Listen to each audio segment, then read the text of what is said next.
This piece will become the sash of a traditional bridal gown.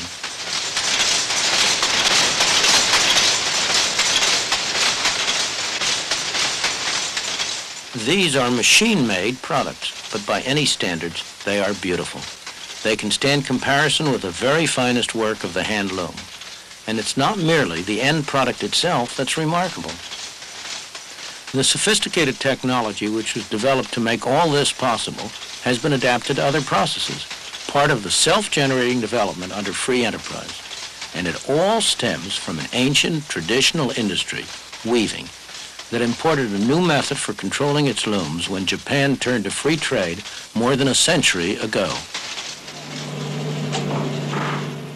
Yet, believe it or not, many still maintain today that markets cannot be left to operate freely, that they must be controlled by government. This dockside is in Scotland. A British government, a socialist government, decided that its role was to protect the workers here from competition. So down there in Govan shipyards, they're building these vessels for the Polish government. To get the order, the British government is using the money of British taxpayers to subsidize the work. In other words, British people are making these ships in order to sell them at a loss to the Poles. Not only the Poles, but also we in America benefit from this kind of philanthropy. The steel industry in the United States makes a fine product. Other countries do too. And their steel is often cheaper, sometimes because their taxpayers subsidize it. So why shouldn't the American consumer buy steel wherever he can get it cheapest, at home or abroad? The American steel industry works very hard, trying to persuade us that it's not in our self-interest to buy in the cheapest market. They urge the government to restrict what they call unfair competition, though of course they recognize that there are dangers in this.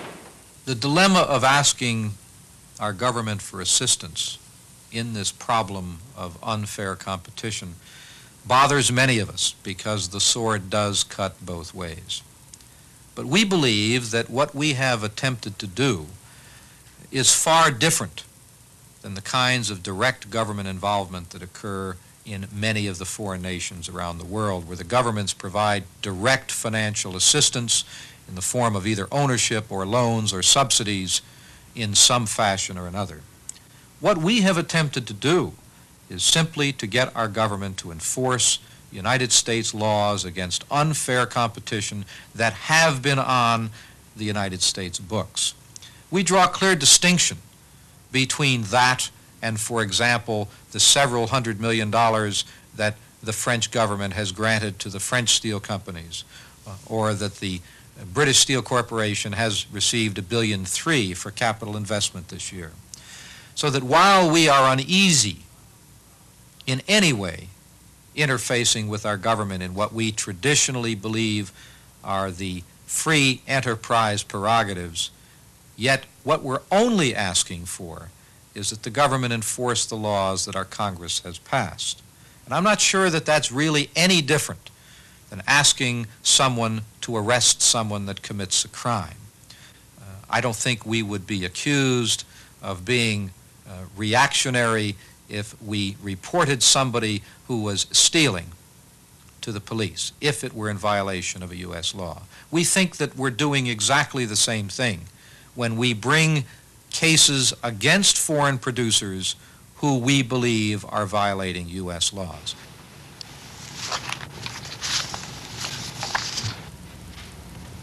The fallacy with that argument is that it begs the real question.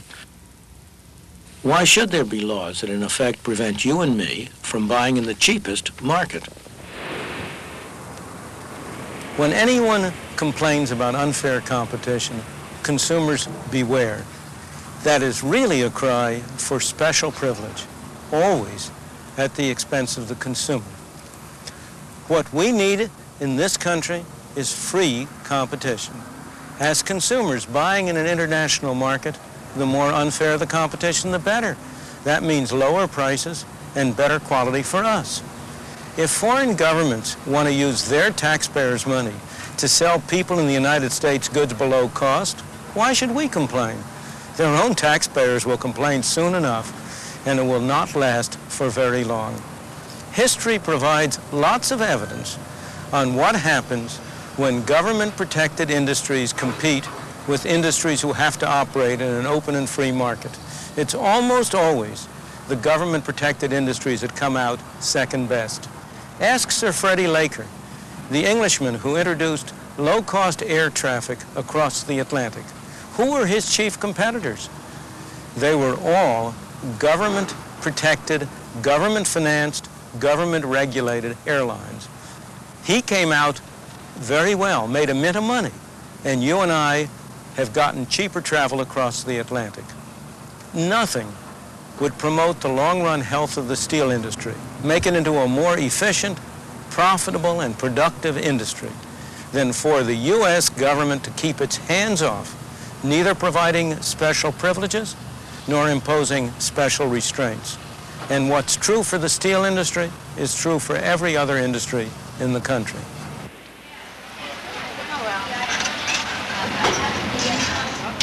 These women work in an industry that so far hasn't asked for special protection, the silicon chip industry. Every one of these small squares on this disc is a highly complicated, integrated micro circuit. An American technician examines them for defects. It's highly skilled work, and she's had a lot of training. When she's done her job, the rejects will be separated from the rest, and the good circuits will be packed up and sent halfway round the world to Malaysia. The product of American technological skills returns looking like this. Each microcircuit has been enclosed in ceramic by a Malaysian worker who is highly productive at this sort of work, but the Malaysians are not able to test their products. So back they come here to America to be fed into these machines. American engineers are good at producing sophisticated machines. In an operation that lasts a fraction of a second, these machines can test every circuit, can grade it for quality, and then can sort it into one of 6 different categories of reliability. The invisible hand in this free market has done wonders for both the American girls and their Malaysian counterparts. And that's not the end yet, because American silicon chips are exported to many countries where foreign workers assemble them. The final product is then returned to our stores so that you and I, the consumers, can benefit from $10 calculators, as well as from a lot of other electronic devices that not long ago simply did not exist.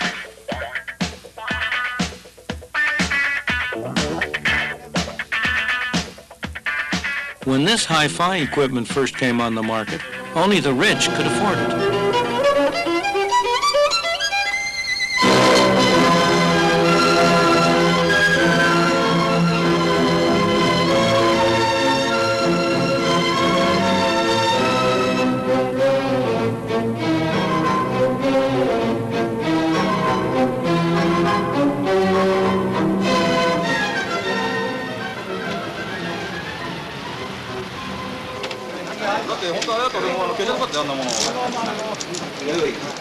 But even when the international market in labor is seen to work to everyone's advantage, people still put up arguments against it. The usual argument against complete free trade is that cheap labor from abroad will take jobs away from workers at home. Well, what is cheap? The Japanese worker is paid in yen, and American worker is paid in dollars. How do we compare the yen with the dollars? We need some way of transforming the one into the other. That is where the exchange rate enters in, the price of yen in terms of the dollar. Suppose at some exchange rate, Japanese goods are in general cheaper than American goods. Then we will be buying much from Japan and selling little to them. But what will the Japanese do with the extra dollars they earn? They don't want to buy American goods. By assumption, those are all dear. They want to buy Japanese goods, but to buy Japanese goods, they need yen. Calls will come in from all over the world to places like this, offering to buy yen for dollars. But there will be more offers to buy yen than to sell yen. In order to get customers, those offering to buy will have to raise the price. the price of yen in terms of dollars will go up. As you remember, that is what happened in 1977 and 1978. By late 1978, it took 50% more dollars to buy a given amount of yen than it had taken a year earlier. But what happens when the price of the yen in terms of dollars goes up? Japanese labor is no longer so cheap. Japanese goods are no longer so attractive to American consumers. On the other hand, American labor is no longer so dear to Japanese. American goods are more attractive to the Japanese. We will export more to them. We will import less from them. New jobs will be created in export industries to replace any jobs that might have been lost in industries competing with imports. That is how a free market and foreign exchange balances trade around the world when it is permitted to operate.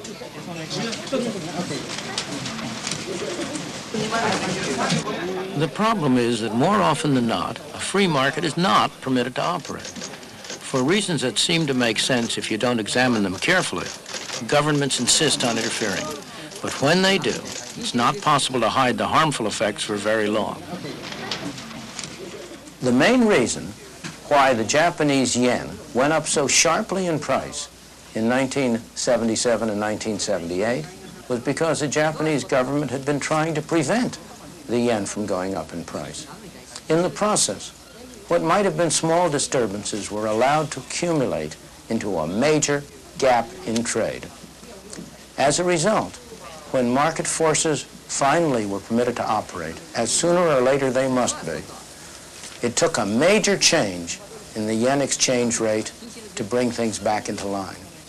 Why don't governments learn? Because governments never learn.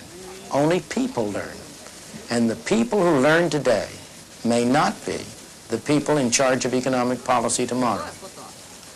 As you contemplate this, you may come to agree with me that what we need are constitutional restraints on the power of government to interfere with free markets in foreign exchange, in foreign trade, in many other aspects of our lives.